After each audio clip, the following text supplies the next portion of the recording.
nataka kila mmoja akajitahidi, kwa maana tunapomaliza mwezi wa pili kuna vitu Mungu anaenda kufanya.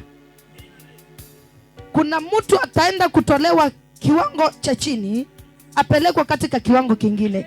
Hivyo ndio Mungu anazungumza nami masaa kama haya.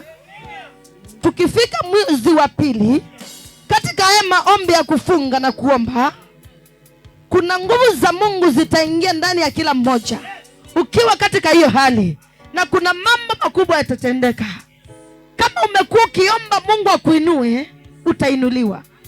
Yaani nasema hivi, kuna mtu atatolewa kiwango cha chini, utapelekwa kiwango ingine. Tunapofika mwezi wa pili, tutashuhudia tena nguvu za Bwana. Bwana Yesu asifiwe. Ninataka kila mmoja kaamini hivyo, kwa maana hatufanyi kwa mchezo na tufanyi kubahatisha.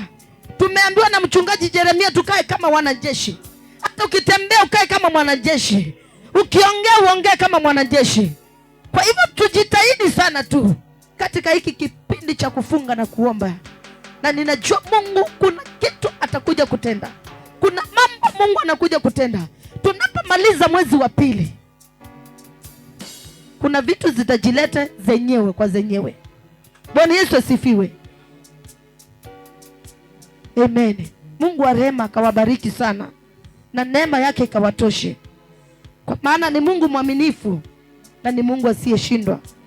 Mbarikiweni sana kwa hayo, na tuzidi tu kukaa kwa maombi, tuzidi kukua na hiyo imani.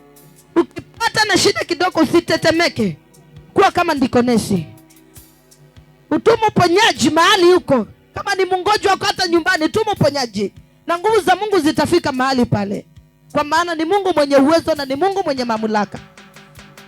Amen. Mbarikiweni.